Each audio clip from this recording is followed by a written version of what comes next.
निरंतर जिसे भक्ति की आदत है उसे ही अंतकाल में परमात्मा याद आएंगे, उसका ही मरण सुधर सकता है। भीष्म पितामह ने कहा, मैं आपकी शरण में हूँ, मैं आपका हूँ, नाथ मुझ पर कृपा कीजिए।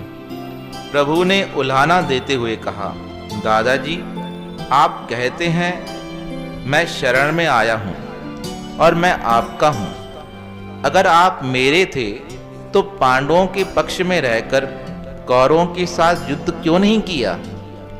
कौरवों ने अन्याय किया, आप तो यह बात जानते थे, उसके बाद भी आप कौरवों के पक्ष में रहकर युद्ध करते रहे।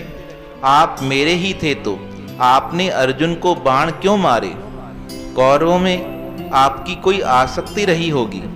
भीष्म पितामह ने कहा, कौरवों में नहीं पर मेरी श्री कृष्ण में आसक्ति थी, इसी से मैं कौरव पक्ष में रहा। मैंने ऐसा सोचा, पांडवों के पक्ष में रहकर कौरवों से युद्ध करूंगा तो अर्जुन के रथ में विराजित पार्थ सारथी श्री कृष्ण के दर्शन मैं नहीं कर पाऊंगा। मैंने आपके दर्शन के लिए कौरवों का पक्ष चुना। मुझे लगा मैं आपके सामने युद्ध करूंगा तो युद्ध करते करते मुझे आपके दर्शन होते जाएंगे। जब मैं आपको देखूंगा, आपके हाथ में बागडोर है, एक हाथ में चाबुक है और अर्जुन को आप अपने रथ पर बिठाकर यहाँ से वहाँ ले जा रहे हैं। ऐसा दृश्य मुझे कैसे नसीब होता? उस दृश्य की कामना को मन में रखकर, आपकी सच्ची आसक्ति को मन में रखकर मैं कौरवों के पक्ष में युद्ध करने को तैयार हुआ।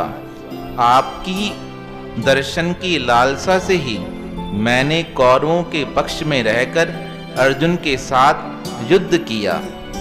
आपने अर्जुन से कहा है, माम अनुस्मर युद्ध च।